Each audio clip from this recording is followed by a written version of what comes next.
Happy to be here today to tell you briefly about myself. I am a research agronomist in the Department of Natural Resources and Environmental Sciences, and I've been walking into Turner Hall for 38 years, on and off. So we've got some very long-term data sets since I've been working at the U of I so long. In fact, I'm going to show you a long-term river data set of nitrate, just to let you know the state of the state. But Illinois has been challenged with the task of trying to reduce nitrogen and phosphorus pollution by 45%. That's pollution that gets into the surface waters and rivers and goes down to the Gulf of Mexico and causes some problems there. So we are standing at the headwaters of the Umbria River, and that happens to be the data set that I'm going to show you here. It's from a USGS gauging station that is about 25 miles south of here, near Camargo. And I took the very first sample back in 1993, and we've been to this bridge about 1,700 times in the last 28 years. And what I'm showing here is nitrate concentration in each one of those samples that we've taken from the bridge. It's in part per million, which that's the same thing as milligrams per liter. And so what you can see is that there's this up and down trend every year. And you quickly notice that when the tiles stop flowing, then nitrate in the river drops below 1 part per million.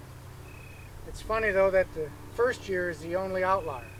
So the first year we started, it happened to be the wettest year on record. It was 1993. Lots of flooding, lots of tile flow. In fact, tile flow never stopped that summer. And the river had nitrate in it the whole time.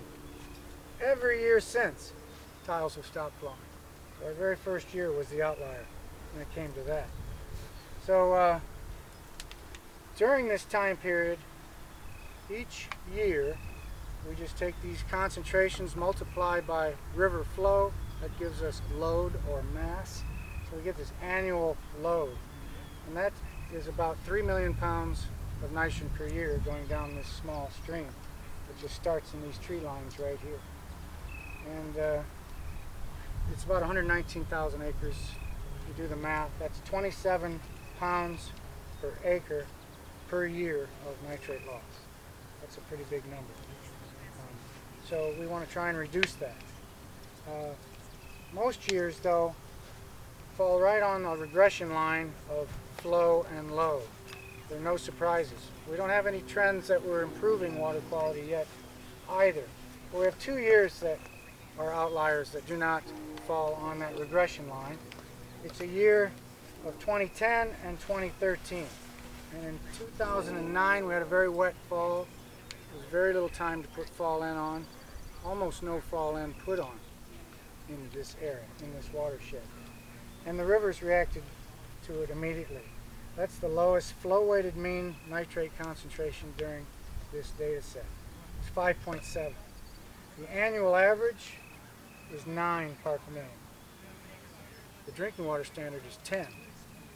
And Charleston does take some of this water for the drinking water supply. So any times it's above 10 is an issue for drinking water suppliers. So that was only 5.7. The average is 9. This year, 2013, was almost 12 part per million was the flow-weighted mean. And what happened there? Well, 2012 was a severe drought here. Very poor crop yields, very low nitrogen recovery, and then we had a very wet January through June, and that nitrogen carried over and carried out the tiles. And so we have evidence there that sure enough fertilizer can be a major component of what goes down the river, but we have evidence that shows that it's just not that simple. In fact, we lose quite a bit of nitrate following soybean, and I'll get to that data later. So the highest we've ever seen is loss, and you can't tell just by concentrations, but there was so much flow in 2008 that that's more than 50 pounds of nitrogen loss per acre. but in 2012 we only lost 8 pounds per acre. Very little flow. So while I've got this long-term data set, I just want to show you that we look at other things than nitrogen. We look at phosphorus as well. And so this is the phosphorus concentration in those exact same samples. Now we only lose about 1 pound per acre of phosphorus. But I'm showing these high concentration times and their dates. And you can see they're almost all winter, one in the fall. But these happen to all be snow melt events. And so it suggests to us that putting phosphorus fertilizer on snow-covered ground is certainly a poor way to do it, because you could lose nitrogen if it rains on top of that, or lose phosphorus if it rains on top of that snow.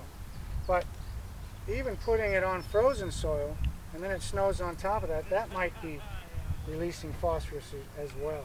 So we look at this as signs of we need to try and incorporate our phosphorus if we can, or certainly not do it on frozen soils or not on snow-covered soils. And I want to veer off track a little more. Now, we haven't seen any trend in nitrogen or phosphorus over the years, but sulfate, we see a downward trend. Anyone want to speculate why sulfate's going down the river over time? Scrubbers on the utilities. You got it. In an attempt to reduce acid rain, we've been removing sulfur from coal-burning power plants, and it's showing up as reduced sulfate in the river, suggesting that farmers aren't getting their free sulfur fertilizer anymore, and that's probably why we're having more sulfur efficiency and sulfur applied these days. So it's just one trend that we did see over the past 28 years. Now I'm going to move back to nitrogen. I'm going to talk about what I think is the most fascinating data I have ever been involved in the 35 years that I've been doing research. And it's this difference in tile nitrate concentration based on what was the previous crop. And so we lose plenty of nitrogen following soybean. And that's a bit of a surprise, especially when I think most people would come to the conclusion that, well, we put nitrogen on corn, it must be excessive N fertilization of corn that's putting nitrate in tiles and in our rivers. But this is an example where it shows something quite to the contrary. In fact, what's really unusual is that how little nitrate we lost out of the tiles following this corn crop. Two unusual things happened to us that year. Tile flow started very early. It started in September that year. And you can see the very first tile nitrate samples have very low nitrate, suggesting both corn and soybean do a great job of using the nitrogen that is either applied or becomes available to them. But the soybean tile nitrate quickly jumped to 4, and then by spring it's up to 8. And we did not put any nitrogen on until May 21st. So there's no nitrogen on before this corn crop, after the soybean crop. If there was nitrogen on, I would have said, well, some of that's fertilizer. This is all from mineralization of N.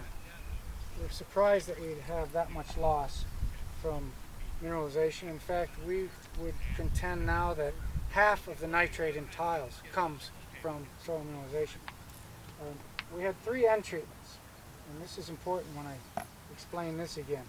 We put it all on in the spring as anhydrous, or a 50-50 split between anhydrous and UAN, or we put a reduced rate on in the spring, and that's to make sure we're not putting too much N on, and we expect a yield hit with this, and we generally lose about 10% yield. But to demonstrate that this N loss after soybean has little to do with how much nitrogen was put on corn the previous year, we just look at the pattern of loss between these 3 treatments, and the reduced rate treatment loses nitrogen out the tiles after soybean just like the full rate. So we think it has very little to do with the amount of fertilizer applied to that previous corn crop. It's just the difference in mineralization, and that difference goes back to the crop residue. There's 3 times the crop residue following corn than soybean, and soybean being a legume has a lower seed-end ratio and less material. Soybean residue disappears quickly, and so we might be carbon limited here. And so when microbes run out of the easily degradable residue from last year, they may go searching for long-term soil organic matter. This might be the weak link in our carbon sequestration quest in a corn-soybean rotation, is that following soybean, we still lose tile nitrate. So clearly tile nitrate is not simply a matter of excessive end fertilization of corn, it's much more complicated than that. All right, so I want to show you a drone picture of an N-rate study just to demonstrate this net mineralization. See, so when we don't put any nitrogen on, it's pretty obvious that corn needs it. Corn's a nitrogen-loving crop. But we can still get 100 to 120 bushel per acre corn, and this crop still has 100 to 130 pounds of N in it. Well, where'd that N come if we didn't put any fertilizer on it? Well, that's from the soil. That's net mineralization. And this was after soybean, so that's really referred to as the old soybean N credit. We're talking about the old soybean N credit. That's not factored into MRTN anymore. But, I mean, it is just by looking at what the previous crop was. So, anyway, we have very rich soils here. But if we did a 0N year after year after year, we would see yields go down, and we would be mining the soil. And I think we're slowly losing our soil organic carbon over time with the system that we have. So I suggest that we're looking at cover crops to see if we can catch some of that nitrate that forms outside the growing season, this mineralized N. And so after corn, ahead of soybean, we can let the cereal rye crop grow quite a bit here. This is Eric Miller. We have Eric Miller with us today in the audience. This is Eric driving through 3 feet tall cereal rye a couple years back, 2.5 tons per acre of above ground biomass. Did not have a crimper, but you could be crimping it. This is an example of crimped cereal rye right here, and that looks like probably 2.5 tons worth. Does a good job of making a mat and suppressing weeds as well. But this greatly reduced tile nitrate load, and Eric still got excellent soybean yields, 75 bushel per acre soybean after this. But it's a little trickier ahead of corn using cereal rye. A grass in front of a grass can be a problem. And so this picture shows how much cover crop you need to reduce tile nitrate. This seems to be a minimum threshold. You need about 1/2 ton per acre. That's about a 6 to 8 inch stem. So this is an example of 1/2 ton per acre. And this also, by the way, is as much cereal rye as I would want in front of corn. Any more than this, we've found a yield hit. And also, we like strip tilling through the cover crop. Now, we're not trying cereal rye in front of corn anymore. We went with winter barley this year. It's not quite as aggressive.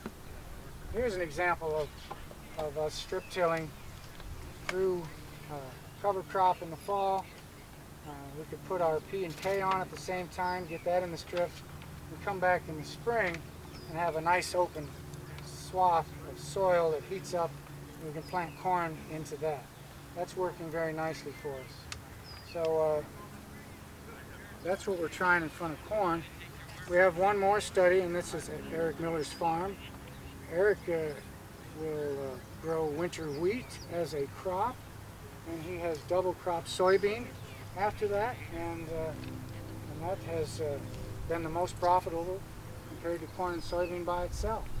And we put cereal rye in after corn, so it's corn, soybean, wheat, double crop soybean with cereal rye after corn, and we have reduced tile nitrate loss at Eric's farm by more than 50%, and he has maintained yield and profitability.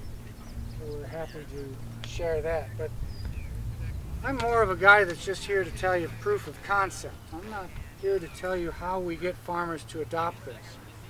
There's risk, of course, associated with cover crops, and there's cost associated with it. It's not free, but the idea is that we're sequestering more carbon and we're building inherent soil fertility over time. So that's a long-term view. And if you don't own the land, it's hard to take on a challenge like that. So proof of concept, cover crops can do a great job of reducing tall nitrate. Do not interfere with the soybean. Management in front of corn is a little tricky. I want to go back to this right here. Right now I've been treating net mineralization as sort of a black box. We don't know exactly what the source of tile nitrate is that's coming out after soybean. Is there some corn fertilizer from the previous year? Is it last year's soybean residue and root nodules?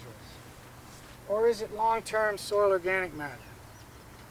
I cannot answer that question, but we have a new faculty in NRES. His name is Zhongjae Yu. He is here today with us, and he's bringing a new technique to the U of I. It's called dual isotope probing. And nitrate is nitrogen is oxygen, and the two natural isotopes and their ratio that he's able to look at in very small quantities is N15 and O18. So with this mass spec, he can give us the ratio, and he could start sourcing where the tile nitrate comes from. Would you like to say any more about that? Yeah, thanks for the introduction, Lowell. So, like Lowell said, I use the technique called isotope probing, and we basically look at the isotopic composition of nitrate coming from tile drainage. So you can almost think it is fingerprints of the nitrate molecules. So the assumption is nitrate from fertilizers and nitrate from net mineralization have very different fingerprints. So then we measure those nitrate in tile drainage and backtrace where they're coming from. So I have been working with Lowell on his field site at Douglas County. We have done a preliminary study to look at tile drainage following corn and following soybeans. So we found their fingerprints are very, very different, indicating that they may coming from different sources or has gone through different sets of processes. So it's ongoing work. So we are still doing a lot of work to characterize, for example, the fingerprints of fertilizer itself, and also the fingerprints of nitrate directly from net mineralization. So basically just to get a more complete picture of all the dynamics in this soil system. Thank you. Thanks. And welcome aboard. Thanks. So he's going to unlock the black box, and we'll be able to understand where this net mineralization is coming from, because we think that half of the tile nitrate is coming from mineralization, therefore half of the river nitrate comes from mineralization. So as I like to say, it's simply not a matter of excessive end fertilization of corn. It's much more complicated than that. So stay tuned. Thank you.